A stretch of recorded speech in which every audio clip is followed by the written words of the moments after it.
আল্লাহ বলছেন, হে ঈমানদারগণ, কোন বেঈমানকে বলে নাই, কোন মুনাফিককে বলে নাই, কোন মুশরিককে বলে নাই, কোন কাফেরকে বলে নাই।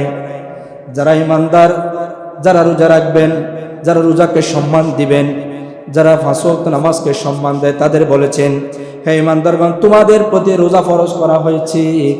রোজা শুধু ফরজ করা হয়েছে সেটাই নয়, যেভাবে তোমাদের পূর্ববর্তীদের, যারা তোমাদের আগে চলে গিয়েছিল, তাদের জন্য ফরজ ছিল।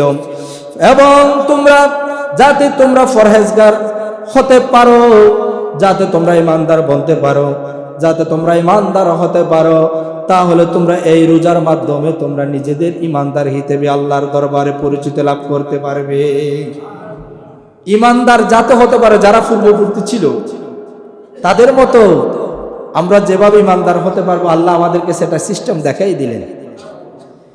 ওয়ান আবি হুরায়রা রাদিয়াল্লাহু তাআলা ক্বালা রাসূলুল্লাহ সাল্লাল্লাহু আলাইহি ওয়াসাল্লাম, ইযা কানা আউয়ালু লাইলাতিন মিন শাহরি রমাদান সুফিদাত আশ-শায়াতিন ওয়া মাররাতুল জিন্ন ওয়া গুলিবাতিন আবওয়াবুন নার ফালাম ইফতাহ মিনহা বাব।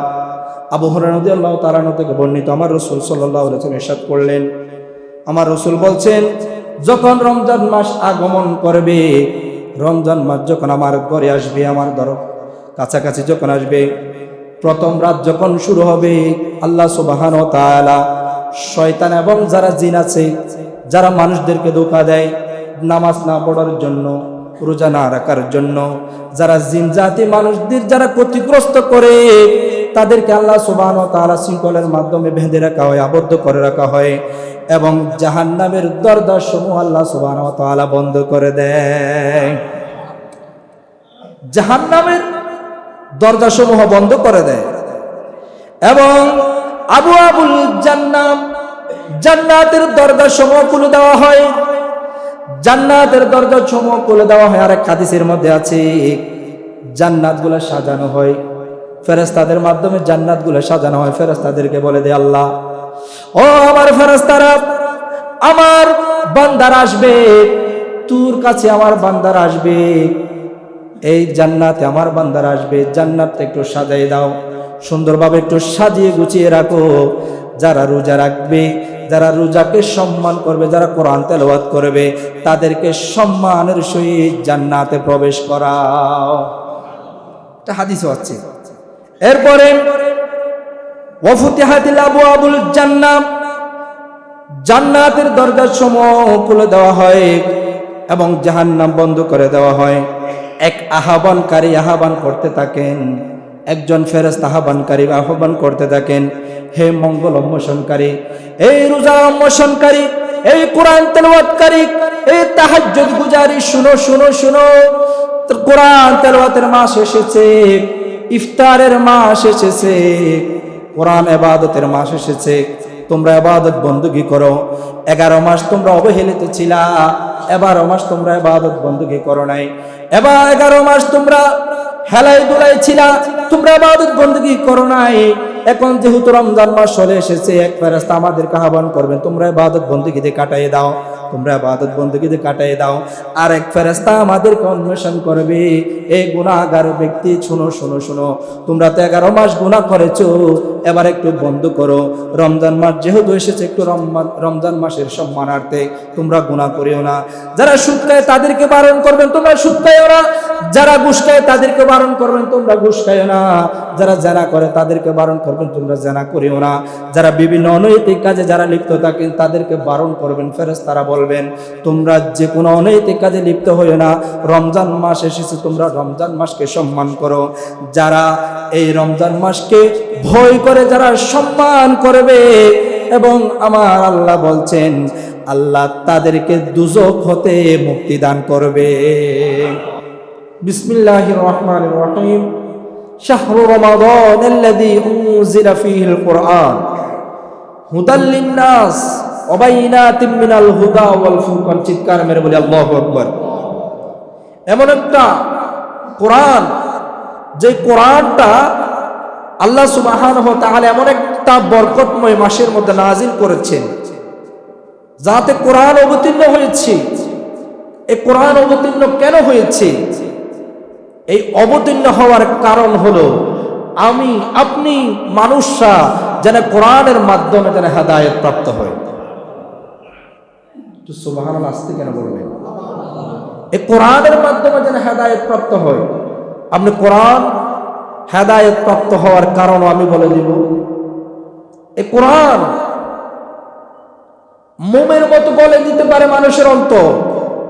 এই কোরআন কঠিন ইস্পাতকে নরম করে দিতে পারে, কঠিন লোহাকে নরম করে দিতে পারে, বড় বড় সমুদ্রকে শুকিয়ে দিতে পারে, বড় বড় পাহাড়কে ভেঙে দিতে পারে এই কোরআনের মাধ্যমে। সুবহানাল্লাহ।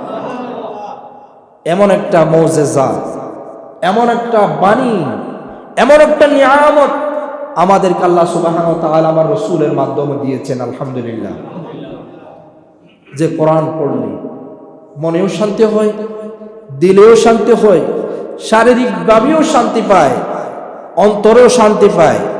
যিনি পড়েন তিনিও শান্তি পান, যিনি শুনেন তিনিও শান্তি পান, যিনি শ্রবণ করছেন, যিনি চক্ষু দেখছেন সেখানে চোখের শান্তি পায়, মনে মনে দেখতেছেন মনের শান্তি পায়, দিলে দেখতেছেন দিলেও শান্তি পায়, শারীরিকভাবে পড়ছেন সেই শারীরিকও আল্লাহ সুবহানাহু ওয়া তাআলা বরকত দান করেন। এখানে বলছেন মানুষের জন্য আমি কোরআনটাকে হেদায়েত হিসেবে বানিয়েছি, হেদায়েতটা পেয়ে আমি পাঠাইছি। কিভাবে পাঠাইলেন?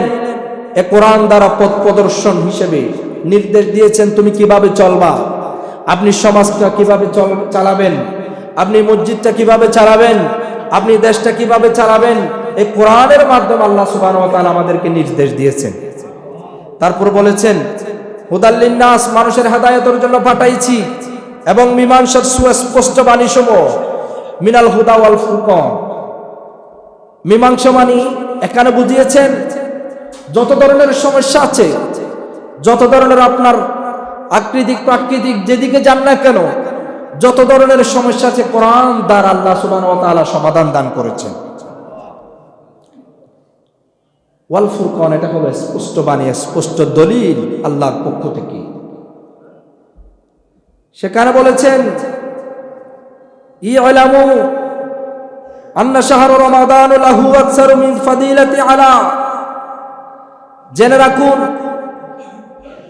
ওই সকল মাস যে মাসের মধ্যে আল্লাহ সুবহানাহু ওয়া তাআলা কোরআনকে অবতীর্ণ করেছেন, কোরআনকে নাজিল করেছেন, এমন একটা গুরুত্বপূর্ণ রাত রয়েছে, ওই রাতে কোরআন নাজিল করেছেন। শবে বরাতের রাতে আল্লাহ সুবহানাহু ওয়া তাআলার পক্ষ থেকে বরাদ্দ দেওয়া হয়েছে আমি কোরআন নাজিল করব। এরপরে লাইলাতুল কদরে আল্লাহ সুবহানাহু ওয়া তাআলা আমার রাসূলের মাধ্যমে কোরআন নাজিল করেছেন। এই কোরআনের মধ্যে 7টা মঞ্জিল আছে। এই 7টা মঞ্জিল যদি আপনি আমল করেন আপনার জীবনের গুনাহ আল্লাহ মাফ করে দিবেন। 540টি, মতান্তরে 546টি। এখানে এই রুকুগুলো আছে, এই রুকুগুলো যদি এক একটা আয়াত যদি আপনি পালন করেন, এক একটা আমল করেন, তাহলে আল্লাহ সুবহানাহু ওয়া তাআলা কোরআনের মাধ্যমে আপনার জীবনের গুনাহ মাফ করে দিবেন। 114টি সূরা আছে। এই 114টি সূরাকে যদি আপনি শাফা হিসেবে যদি নিয়ে নেন, আপনার কোন ধরনের বাড়িতে সমস্যার মধ্যে আছেন, এই 114টি সূরা যদি আপনি তেলাওয়াত করেন, যে কোনো একটা সূরা যদি আপনি বিনিময় হিসেবে আপনার ঘরের মধ্যে যদি তেলাওয়াত করেন, এই তেলাওয়াতের বিনিময়ে আপনার ঘরের মধ্যে আল্লাহ সুবহানাহু ওয়া তাআলা রহমত বর্ষণ করবেন। তারপরে দেখেন 30টা পারা আছে, তারপরে 14টা সিজদা আছে। এক একটা সিজদার বিনিময়ে আল্লাহ সুবহানাহু ওয়া তাআলা আপনাকে এমন এমন কিছু দুনিয়ার বুকে নিয়ামত দান করবেন যে নিয়ামতের শুকরিয়া জ্ঞাপন করে আপনি সমাপ্ত করতে পারবেন না। এরপরে দেখেন আপনি কিছুই জানেন না, একটা শব্দ ইউজ করেছেন, একটা শব্দ ব্যবহার করেছেন কোরআন থেকে, একটা অক্ষর আপনি তেলাওয়াত করেছেন। আমার রাসূল বলছেন আমার উম্মতের মধ্যে থেকে যে কোনো একজন ব্যক্তি একটা অক্ষর সে পড়বে, আমার আল্লাহ বলছেন ওই ব্যক্তিকে সে যদি রমজান ছাড়া যদি পড়ে একটা শব্দের বিনিময়ে আমি তাকে একটা নেকি দান করব। সে যদি রমজান মাসে পড়ে আমি তাকে 10টা নেকি দান করব, একটা শব্দের বিনিময়ে। তারপরে বলছেন অর্থাৎ যে যত বেশি তেলাওয়াত করবে তত বেশি সওয়াব আল্লাহ সুবহানাহু ওয়া তাআলা দান করবেন। কোরআন কিয়ামতের দিন সুপারিশ করবেন। কোরআন তেলাওয়াত আপনি যত বেশি করেন, কিয়ামতের ময়দানে আপনি বেঁচে গেছেন। কিয়ামতের ময়দানে আপনার সুপারিশ পাওয়ার কিছুই নেই। এই বেশি বেশি কোরআন তেলাওয়াত করার কারণে কিয়ামতের দিন কোরআন সাক্ষী দিবে, আল্লাহ আপনি কাকে জাহান্নাম দিচ্ছেন? আল্লাহ সে আমাকে চর্চা করেছে, আল্লাহ সে আমাকে তেলাওয়াত করেছে, আল্লাহ সে আমাকে অর্ধরাতে পড়েছে, আল্লাহ যে কোনো কাজের আগে শুরুতেই সে আমাকে বরকতময় হিসেবে জেনেছেন, সে আমাকে তেলাওয়াত করেছে। আল্লাহ তুমি তাকে জাহান্নাম দিও না, আল্লাহ আমাকে তেলাওয়াত করার বিনিময়ে তুমি তাকে জান্নাত দাও। এ কোরআন আপনার জন্য সুপারিশ করবে। তারপরে বললেন মর্যাদাবান যেমন ফেরেশতাগণ, যে সমস্ত ব্যক্তি কোরআন তেলাওয়াত করবে, এই যে মর্যাদাবান যে ফেরেশতাগুলো আছে, আপনি তাদের সাথে আপনি সঙ্গ হবেন, তার সাথে আপনার হাসর নাচর হবে, তার সাথে আপনার সঙ্গ হবে। ফেরেশতারা ডাক দিবেন, যে বড় বড় ফেরেশতারা আছে আল্লাহর বড় বড় কাজগুলা করে, তারা বলবে আল্লাহ আপনার বান্দার মধ্যে এমন কিছু বান্দা আছে যারা কোরআন তেলাওয়াত করেন। আল্লাহ আপনার বান্দাদের মধ্যে এমন কিছু বান্দা আছে যারা গভীর রাতে কোরআন তেলাওয়াত করে। আল্লাহ সব বান্দা চাই না যে সব বান্দা কোরআন তেলাওয়াত করে তাদেরকে আমাদেরকে দিয়ে দাও, আল্লাহ তাকে আমাদেরকে দিয়ে দাও। আল্লাহ তাদের সঙ্গে আমরা থাকতে চাই। আল্লাহ আমাদেরকে তুমি ফেরেশতা বানাইলা, আল্লাহ আমার রসুলের উম্মত বানাইলা না। আল্লাহ আমরা যদি রসুলের উম্মত হতে চাই তাহলে হতে পারবো না। আল্লাহ আমাদেরকে ওই সমস্ত আপনার বান্দা দেন যে বান্দাগুলা আমার রসুলের উম্মতগুলা, যারা কোরআন তেলাওয়াত করে, যারা সবসময় কোরআনকে তারা বুকে আঁকড়ে ধারণ করে, ওই সমস্ত ব্যক্তির সাথে আমাদের সাথে সঙ্গ করায় দাও। কেমন কথা! তারপর বললেন ভাইরা আমার, এই কোরআন তেলাওয়াত আপনার অন্তরটা কি গভীর কঠিন, আপনার অন্তরটা কঠিনের উপর কঠিন হয়ে গেছে, আপনার অন্তরটা গুমরা হয়ে গেছে। যেমন বলেন, হুজুর আমার অন্তরটাতে কোনো দয়া মায়া নেই, আমি কারো প্রতি দয়া করি না, আমি কারো প্রতি হাসান করি না, কারো প্রতি মানুষের প্রতি কোনো ইনসাফ করি না। হুজুর আমার একটা কি করণীয় কি? আপনি যদি আজকে থেকে যদি কোরআন তেলাওয়াত করতে থাকেন, কোরআন তেলাওয়াত করতে করতে আপনার ঘরেও হৃদয়ে শান্তি আসবে, আপনার ঘরেও শান্তি আসবে, আপনার অন্তরেও কোরআন তেলাওয়াতের মাধ্যমে শান্তি আসবে, ঘরেও শান্তি পাবেন এবং আপনার অন্তরটাতেও শান্তি পাবেন। একটু কোরআন তেলাওয়াত করে দেখেন। এই কোরআনের আয়াত আপনি তেলাওয়াত করেছেন ঘরের মধ্যে, আল্লাহ সুবহানাহু ওয়া তাআলা ওই ঘরের মধ্যে আমি বর্ষণ করব রহমত। যে ঘরের মধ্যে কোরআন তেলাওয়াত হয় আমি ওই ঘরের মধ্যে প্রথমত রহমত বর্ষণ করব, দ্বিতীয়ত ওই ঘরের মধ্যে আমি আল্লাহ বরকত দান করব। বরকত দান করবেন বলেছেন। এরপরে বললেন আপনি কোরআন তেলাওয়াতকারীর মাধ্যমে আপনি কোরআন তেলাওয়াত করেছেন, আল্লাহর নিকট শ্রেষ্ঠ মানুষ হিসেবে আপনি বিবেচিত হবেন, আপনি আল্লাহর নিকট শ্রেষ্ঠ বান্দা হিসেবে আপনি বিবেচিত হবেন। এমন কোন বান্দা যে আল্লাহর সাথে আল্লাহর সান্নিধ্য পেতে চায়, আল্লাহর রহমত পেতে চায়, ভাইরা আমার যদি আল্লাহর সান্নিধ্য যদি পেতে চান, আল্লাহর শ্রেষ্ঠ যদি বান্দা হিসেবে যদি থাকতে চান, তাহলে আজকের সময় আছে কোনো কোরআন তেলাওয়াত শুরু করে দেন। আজকের জীবনটাতে যদি আপনি সবসময় দৈনিক যদি কোরআন তেলাওয়াত করেন, তাহলে দেখবেন জীবনে আপনি একজন শ্রেষ্ঠ বান্দা হিসেবে আল্লাহর কাছে বিবেচিত হবেন। তারপরে আখিরাত উচ্চ মর্যাদা, এমন কিছু মর্যাদাবান এমন কিছু ব্যক্তি থাকবে আখিরাতে। কিছু মর্যাদাবান ব্যক্তি থাকবে তাহাজ্জুদ গুজার করার কারণে, কিছু বান্দা থাকবে দান করার কারণে, কিছু বান্দা থাকবে যাকাত দেওয়ার কারণে, কিছু বান্দা থাকবে নামাজি, আর কিছু বান্দা থাকবে মানুষের উত্তম কাজের কারণে, মানুষের কাছে ইনসাফ দেওয়ার কারণে, মানুষের সাথে সুন্দর ব্যবহারের কারণে। এক একটা সেক্টর, এক একটা দল, এক একটা কাজে থাকবে। সবচাইতে উত্তম ব্যক্তিরা থাকবে যারা কোরআন তেলাওয়াতকারী। আল্লাহ তাদেরকে আখিরাতের মধ্যে এমন উঁচু স্থানে দিবেন, এমন উঁচু স্থানে দান করাবেন। এই যে শুনেন না, কোরআন তেলাওয়াতকারী মুয়াজ্জিনের ব্যাপারে বলা হয় নাই? যিনি মুয়াজ্জিন, যিনি আযান দেয়, তিনি জিরাফের মতো কিয়ামতের দিন হাসরের ময়দানে থাকবে। তাকে সবাই দেখতে পাবে। জিরাফ যেমন লম্বা, হাদিসে বুঝিয়েছেন জিরাফের মতো তার উঁচু স্থান থাকবে। যারা কোরআন তেলাওয়াতকারী তাদের স্থান হুবহু জিরাফের মতো লম্বা হয়ে থাকবে।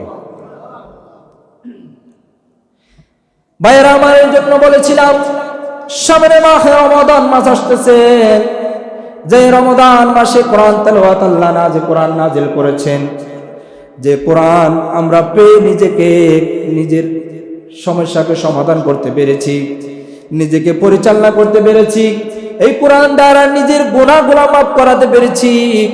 এই কোরআনটা বেশি বেশি তেলাওয়াত করবেন। আপনি যখন এই কোরআনটা বেশি বেশি তেলাওয়াত করবেন, তাহলে দেখবেন এই কোরআনের মাধ্যমে আপনার জীবনটা অতিবাহিত হবে এবং সুন্দরময় হবে। হযরত সাইয়্যিদুনা ইমাম আবু হানিফা রাহমাতুল্লাহ আলাইহি তিনি সবসময় কোরআন তেলাওয়াত করতেন। ইমাম বুখারী বলেন সবসময় কোরআন তেলাওয়াত করতেন, এবং ইমাম আজম বলেন সবসময় কোরআন তেলাওয়াত করতেন। যত সাহাবীগণ ছিল সবসময় কোরআন তেলাওয়াত করতেন। ইমাম আজমের বেলায় ছিল কেমন দেখেন, তিনি দিনে একটা খতম, রাতে আর একটা খতম, এবং তারাবির মাধ্যমে একটা খতম দিতেন। তিনি রমজান মাস আসলে ঘুমাইতেন না, দিনের বেলায় একটা খতম দিতেন, রাতের বেলায় একটা খতম দিতেন। তিনি 30টা খতম দিনের বেলায় দিতেন, আর 30টা খতম রাতের বেলায় দিতেন। আর একটা খতম তিনি তারাবির নামাজের মাধ্যমে তিনি আল্লাহর কাছে কোরআনে খতম দিতেন। মোট কয়টা খতম দিতেন তিনি এক মাসে? 61টা খতম দিতেন। আমরা একটা খতম দিতে 2টা পৃষ্ঠা পড়তে আমাদের দ্বিধাবোধ হয়ে যায়। আমরা তো কোরআন তেলাওয়াত করিও না, কোরআন তো ধরিও না। আমার রাসূল বলছেন কোরআন ধরলেও সওয়াব আছে। সুবহানাল্লাহ, একটা আওয়াজ দিয়ে বলেন। কোরআন চোখের দৃষ্টি দিয়ে তাকালেও চোখের জ্যোতি বৃদ্ধি পায়। আপনি আজকে চোখের সমস্যার কারণটা কি? আপনি কোরআন পড়েন না বোধহয়, আপনি চোখের সমস্যা হয়েছে। আল্লাহ তো বলেছেন ফাকাশাফনা আনকা গিতাওয়াকা ফাবাসসারকুল ইয়াওমা হাদীদ। এই কোরআনের আয়াত দ্বারা যখন আপনি চোখের মধ্যে মালিশ করবেন, ফরজ নামাজের পরে দৈনিক যখন 3বার 5বার যখন 5 ওয়াক্ত নামাজের পরে সালাম ফিরানোর সাথে সাথে আল্লাহ বলছেন এই আয়াত যখন চোখের মধ্যে মালিশ করবে, যে ব্যক্তি 5 ওয়াক্ত নামাজে 5বার 3বার করে করে যখন মালিশ করবে, ওই ব্যক্তির চোখে কোনোদিন আল্লাহ সমস্যা রাখবে না। কেমন কথা! ফাকাশাফনা আনকা গিতাওয়াকা ফাবাসসারকুল ইয়াওমা হাদীদ। 26 পারা 18 পৃষ্ঠার ওয়ালাকাদ খালাকনাল ইনসানা, এই পৃষ্ঠার শুরু 18 পৃষ্ঠার মধ্যে মাঝখানের এখানে এই আয়াতটা এখানে আছে।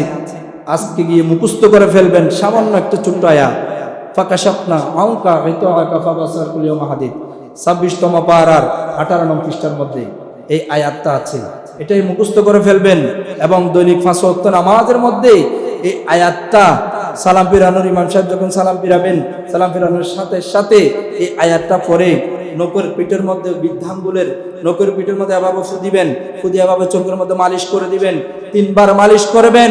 যে ব্যক্তি এই কাজটা করতে থাকবে, ওই ব্যক্তির চোখে কোনোদিন আল্লাহ সমস্যা দিবে না। আল্লাহ সুবহানাহু ওয়া তাআলা আমাদেরকে এই আমলগুলা করার তৌফিক দান করুক, আমিন বলি। সালাতুন ইয়া রাসূল, সালামুন ইয়া হাবিবাল্লাহ। ভাইরা আমার, বলেছিলাম ইয়ালামু আন্না শাহর রমাদান লাহু আকসারু ফাদিলাতিন আলা সাইরি শুরি ওয়া লায়ালিহি লাহা বারাতুন আলা সাইরিল লায়ালি। আল্লাহ সুবহানাহু ওয়া তাআলা বলছেন, জেনে রাখুন নিশ্চয় সকল মাস হতে রমজান মাসের অধিক ফজিলত রয়েছে।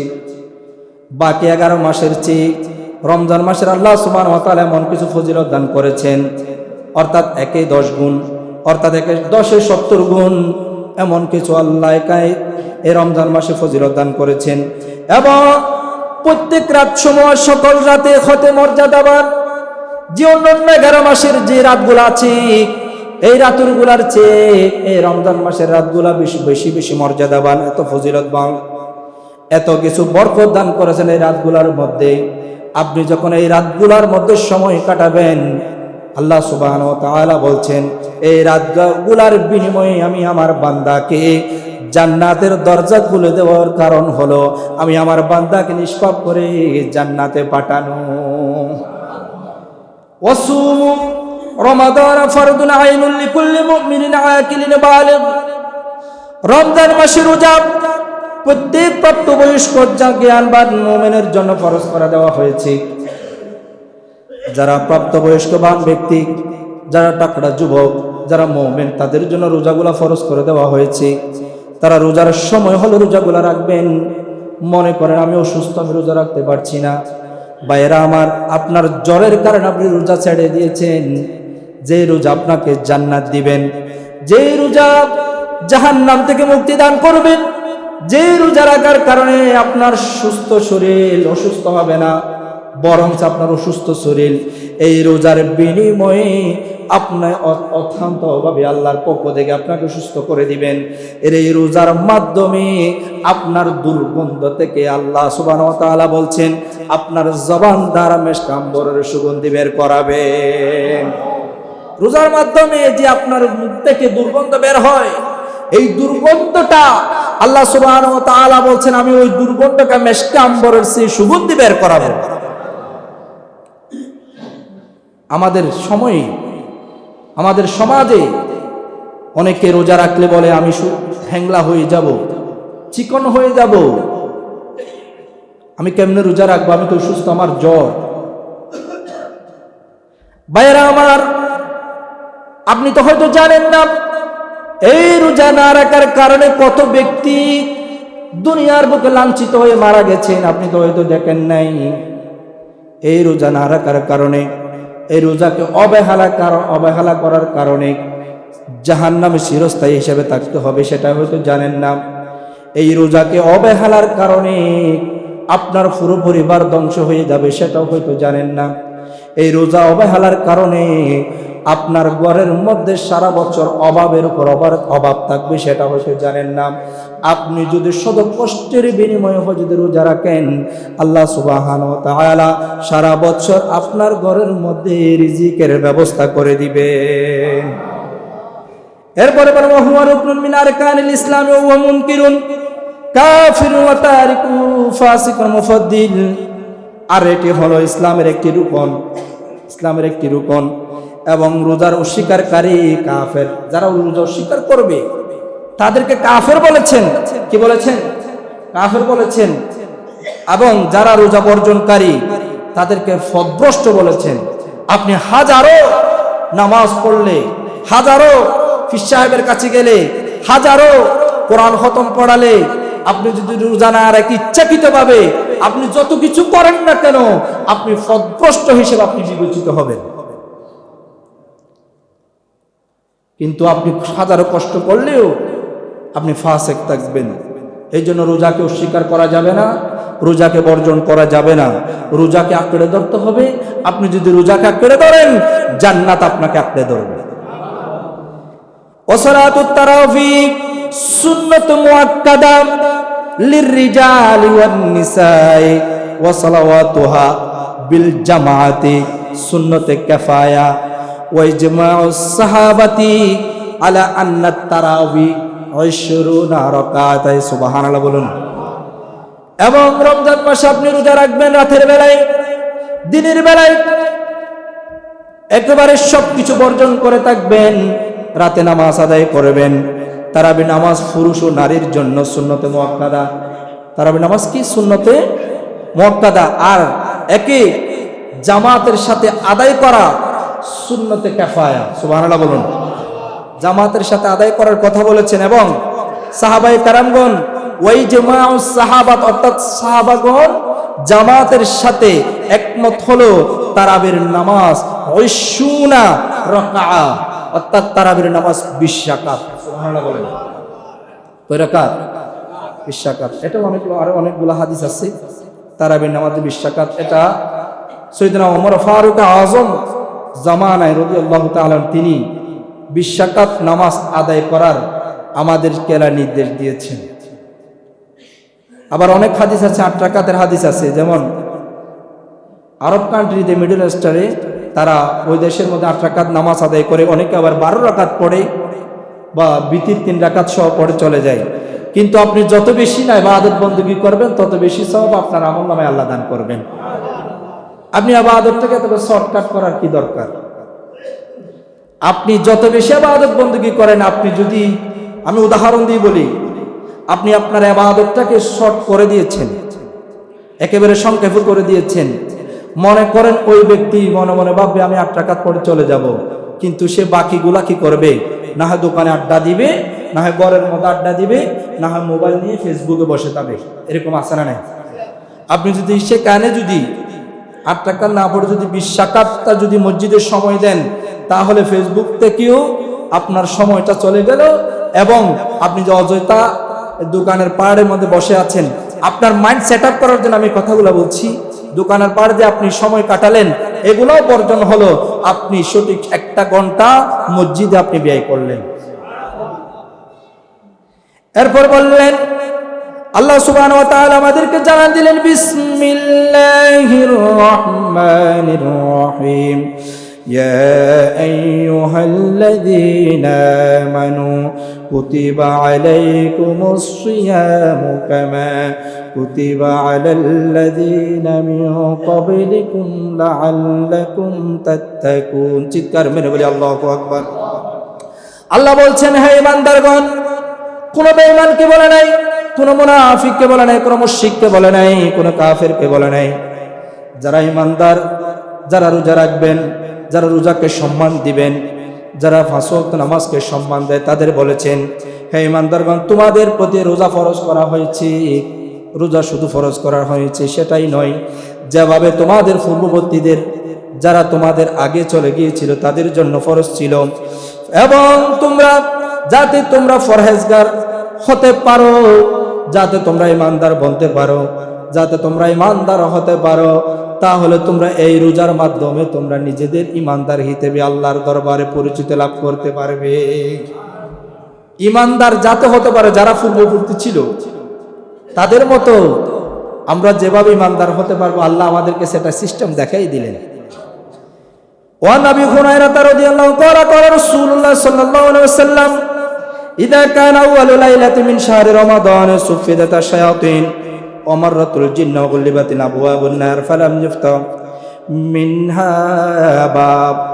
আবু হুরায়রা রাদিয়াল্লাহু তাআলা থেকে বর্ণিত, আমার রাসূল সাল্লাল্লাহু আলাইহি ওয়াসাল্লাম ইরশাদ করলেন, আমার রাসূল বলছেন, যখন রমজান মাস আগমন করবে, রমজান মাস যখন আমার ঘরে আসবে, আমার কাছাকাছি যখন আসবে, প্রথম রাত যখন শুরু হবে, আল্লাহ সুবহানাহু ওয়া তাআলা শয়তান এবং যারা জিন আছে, যারা মানুষদেরকে ধোঁকা দেয় নামাজ না পড়ার জন্য, রোজা না রাখার জন্য, যারা জিন জাতি মানুষদের যারা ক্ষতিগ্রস্ত করে, তাদেরকে আল্লাহ সুবহানাহু ওয়া তাআলা শৃঙ্খলের মাধ্যমে বেঁধে রাখা হয়, আবদ্ধ করে রাখা হয়, এবং জাহান্নামের দরজা সমূহ আল্লাহ সুবহানাহু ওয়া তাআলা বন্ধ করে দেয়।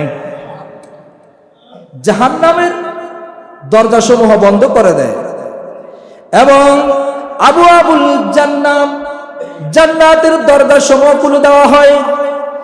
জান্নাতের দরজা সমূহ খুলে দেওয়া হয়। আরেক হাদিসের মধ্যে আছে, জান্নাতগুলো সাজানো হয়, ফেরেশতাদের মাধ্যমে জান্নাতগুলো সাজানো হয়। ফেরেশতাদেরকে বলে দেয় আল্লাহ, ও আমার ফেরেশতারা, আমার বান্দারা আসবে, তোর কাছে আমার বান্দারা আসবে, এই জান্নাতে আমার বান্দারা আসবে, জান্নাতটা একটু সাজাই দাও, সুন্দরভাবে একটু সাজিয়ে গুছিয়ে রাখো।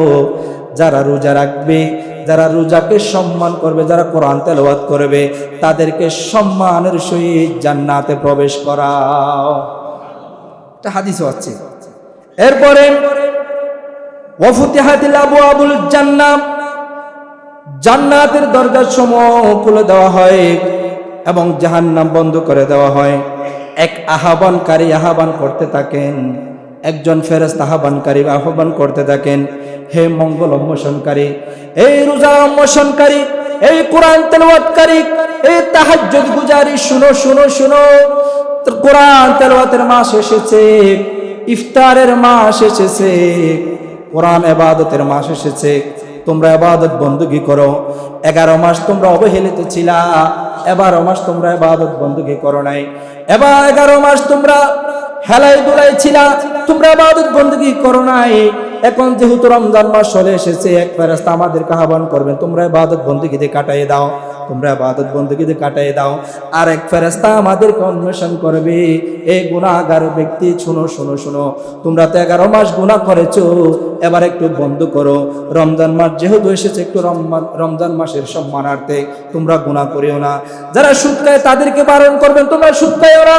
যারা ঘুষ খায় তাদেরকে বারণ করবেন, তোমরা ঘুষ খাইও না। যারা জেনা করে তাদেরকে বারণ করবেন, তোমরা জেনা করিও না। যারা বিভিন্ন অনৈতিক কাজে যারা লিপ্ত থাকেন তাদেরকে বারণ করবেন। ফেরেশতারা বলবেন, তোমরা যে কোনো অনৈতিক কাজে লিপ্ত হইও না, রমজান মাস এসেছে, তোমরা রমজান মাসকে সম্মান করো। যারা এই রমজান মাসকে ভয় করে, যারা সম্মান করবে, এবং আমার আল্লাহ বলছেন, আল্লাহ তাদেরকে দুজক হতে মুক্তি দান করবে। ওয়াযালিকা মিনান নারি ওয়াযালিকা কুল্লা লাইলা, এটা তিরমিজি শরীফের হাদিস। যারা রমজান মাসকে সম্মান করবে, যারা রমজান মাসকে পেয়ে, রোজাকে পেয়ে তাহাজ্জুদ গুজার করবে, ইবাদত বندگی করবে, তাদেরকে যারা বাকি 11 মাস গুনাহ করেছিল, রমজান মাসকে যখন সম্মান করবে, আল্লাহ সুবহানাহু ওয়া তাআলা বলছেন, আমি তো তাদেরকে মাফ করে দিব, তবে তাই নয়, আমি তাদের জন্য চিরতরে জাহান্নাম তার জন্য হারাম করে দিব এবং জান্নাতের দরজা খুলে দিব, এবং প্রত্যেক রাতে আমি তার জন্য রহমত বর্ষণ করাবো। এরপর বলে বাবা নবী হুরায়রা রাদিয়াল্লাহু তাআলা, মান নাফতারা ইয়াওমান ফিমার রুখসাতিন ওয়ালা মারাদিন লাম ইয়াফতি আনহু সুমান দার।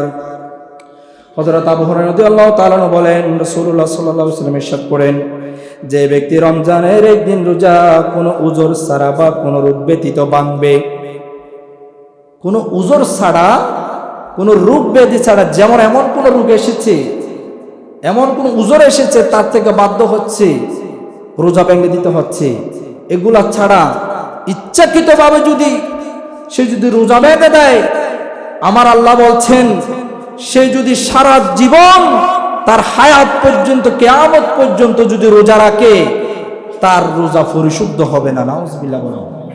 এরকম ইচ্ছাকৃতভাবে রোজা ভাঙছে, এরকম হাজার হাজার আছে না? নেই? অনেক নজির আছে, ইচ্ছাকৃতভাবে রোজা ভেঙে দেয়।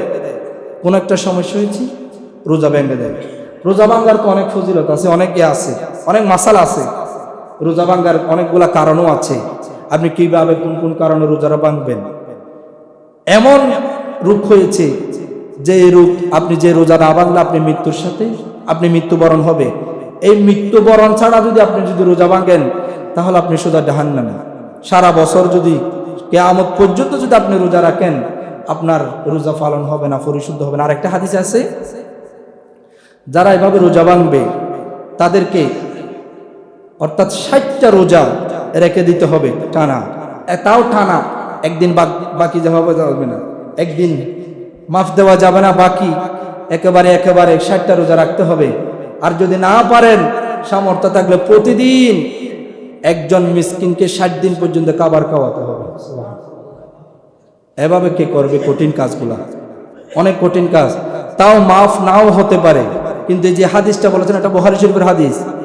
সারা জীবন আপনি যদি ইচ্ছাকৃতভাবে যদি রোজা ভাঙেন, সারা জীবন রোজা রাখলে রোজা মাফ হবে না, কবুল হবে না, এরকম অবস্থা হবে। আল্লাহ সুবহানাহু ওয়া তাআলা আমাদেরকে এমন অবস্থান থেকে আল্লাহ হেদায়েত দান করুক এবং হেফাজত করুক, আমিন বলেন। এরপরে ওয়ান সালমান ফারসি রাদিয়াল্লাহু তাআলা আনহু থেকে বর্ণিত হাদিস, ক্বালা খুতবানা রাসূলুল্লাহ সাল্লাল্লাহু আলাইহি ওয়াসাল্লাম ফি আখিরি ইয়াউমিন শাবান ফাকাল ইয়া আইয়ুহান নাস। সালমান ফারসি রাদিয়াল্লাহু তাআলা আনহু থেকে বর্ণিত, রাসূল সাল্লাল্লাহু আলাইহি ওয়াসাল্লাম ইরশাদ করেন, এতে শাবান মাসের শেষ দিন আমাদের উদ্দেশ্যে ভাষণ দিলেন আমার রাসূল। শাবান মাসের শেষ জুমায়, আখিরি জুমায় ভাষণ দিলেন। অতঃপর তিনি ইরশাদ করলেন, হে লোক সকল, হে দুয়ে আরববাসী, হে কান্ট্রি, আমার উম্মতগণ শুনো, কদ আদাল্লাকুম শাহরুন আযীমুন শাহরুন মুবারাকুন শাহরুন ফি লাইলাতুন খায়রুম মিন আলফি শাহর। সুবহানাল্লাহ বলুন। তোমার উপর এক মহান বরকতময় আসতে যাচ্ছে, বরকতময় মাস আগমন করেছেন।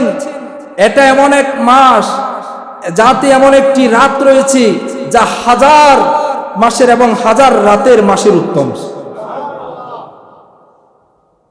এই মাসটাকে আমার রাসূল আমাদেরকে ভাষণের মাধ্যমে এগুলা জানাই দিলেন। এরপরে বললেন জাআলাল্লাহু সিয়ামাতুন ফারিদাতুন ওয়া কিয়ামুল লাইল তাতওয়াহা মিন তাকাররাবা ফিহি ফাদিলাতি মিন বাখয়রি কানাহান আদম ফরিদাতুন। আল্লাহ এই মাসের রোজাকে ফরজ করেছেন এবং বলেছেন রাতে ইবাদত করাকে নফল করেছেন। সুবহানাল্লাহ বলুন। রোজাকে ফরজ করেছেন এবং রাতের ইবাদতকে নফল করেছেন। এই যে ব্যক্তি রমজান মাস পেয়ে, হাদিসের মধ্যে বলা দেওয়া হয়েছে, যে ব্যক্তি রমজান মাসে একটি নফল ইবাদত বندگی করবে, অন্যান্য মাসের মধ্যে যে ফরজ ইবাদত বندگی করলো, ওই নফল নামাজ যিনি ব্যক্তিকারী, ওই ফরজের সওয়াব তার আমলনামায় দান করা হবে।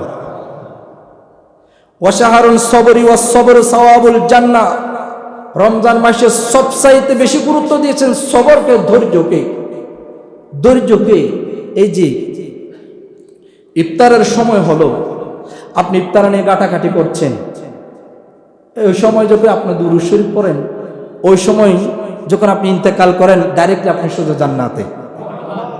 ওই সময় যে দোয়া করলে সেই দোয়া আল্লাহ কবুল করে নেন। কারণ আল্লাহ বলেন, অহংকার করে ফেরেশতাদেরকে বলেন, এই ফেরেশতারা দেখো, তোমরা বলেছিলে তাদেরকে সৃষ্টি না করার জন্য, তারা দেখো সামনে খাবার পেয়েও তারা খাবার খাচ্ছে না আমার অনুমতি ছাড়া। তারা যদি চাইতো গোপনে খাবার খাইতে পারতো, তারা যদি চাইতো চায়ের দোকানে বসে খাবার খাইতে পারতো, কিন্তু তারা করে নাই। সারাদিন তারা আমাকে ভয় করেছেন, সারাদিন তারা রোজা রেখেছেন শুধু একমাত্র আমার ভয়ে, শুধু আমি আল্লাহকে রাজি করার জন্য। তারা যদি চাইতো ইচ্ছাকৃতভাবে পানি পান করতে পারতো, খাবার খেয়ে ফেলতে পারতো, কিন্তু তারা সারাদিন আমাকে ভয় করেছেন।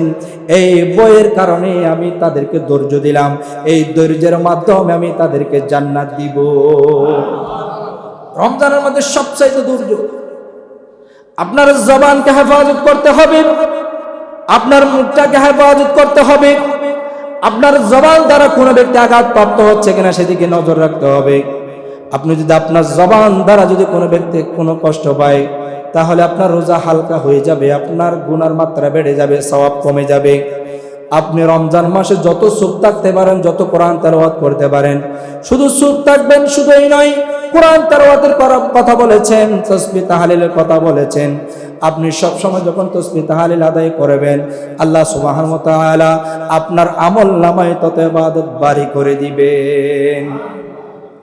ওয়ান্নাম ইবনে ওমর রাদিয়াল্লাহু তাআলা আন্না নবী সাল্লাল্লাহু আলাইহি ওয়াসাল্লাম قال ان الجنه تظهر لرمضان من راس الحول الى الحول التابل। আব্দুল্লাহ ইবনে ওমর রাদিয়াল্লাহু তাআলা থেকে বর্ণিত, নবী করিম সাল্লাল্লাহু আলাইহি ওয়াসাল্লাম ইরশাদ করেছেন, নিশ্চয় বছরের প্রথম হতে পরের বছর পর্যন্ত রমজানের জন্য জান্নাত সাজানো হয়ে থাকে। কেমন জান্নাত সাজানো হবে আপনার জন্য? যারা রোজা রাখবেন একটা বছর, আল্লাহ সুবহানাহু ওয়া তাআলা বলছেন আমি একটা বছর তার জন্য জান্নাতকে সাজাইলাম। আব্দুল্লাহ ইবনে ওমর রাদিয়াল্লাহু তাআলা আনহু এটা বলছেন, এটা বুখারী শরীফের হাদিস।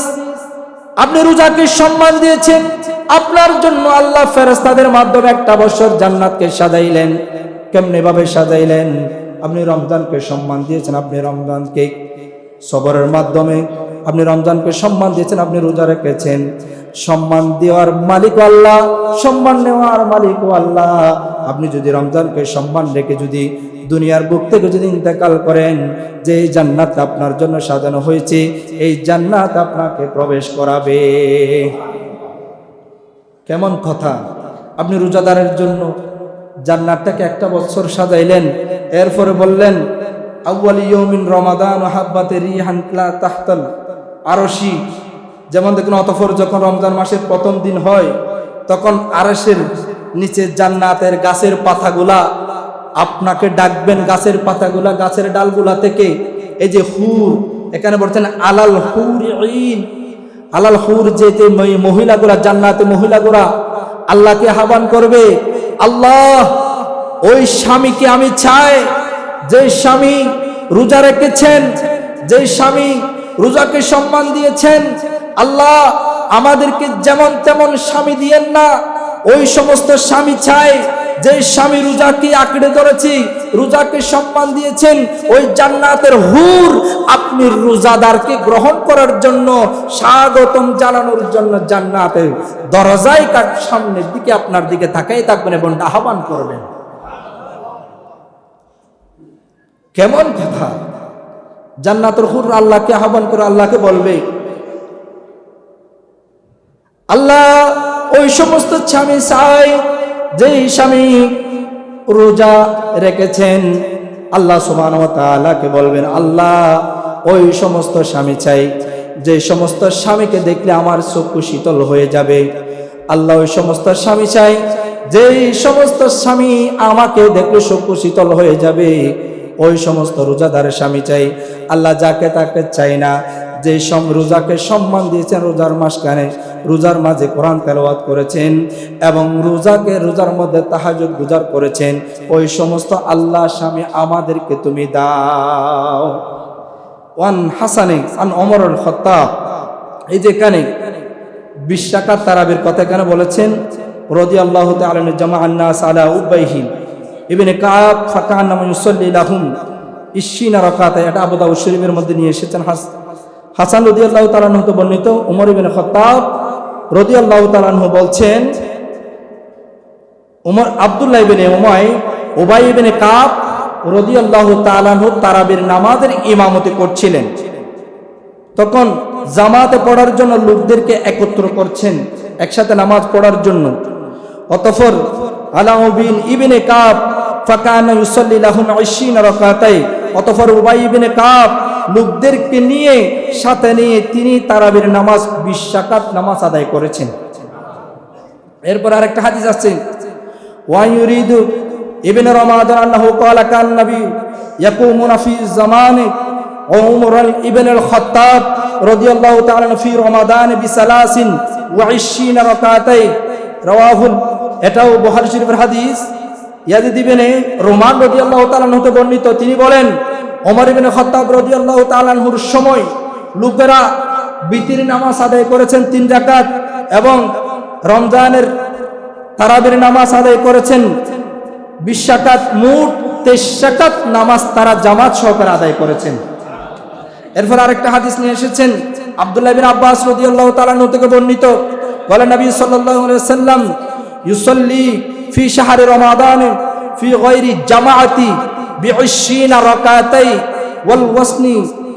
বাইহাকির মধ্যে এটা নিয়ে এসেছেন। আব্দুল্লাহ বিন আব্বাস বলছেন, আমার রাসূল ইরশাদ করেছেন, রমজান মাসে যখন জামাত ব্যতীত তারাবির 20 রাকাত ও বিতিরের নামাজ পড়তেন, এটাও 23 রাকাত তিনি নামাজ আদায় করেছেন।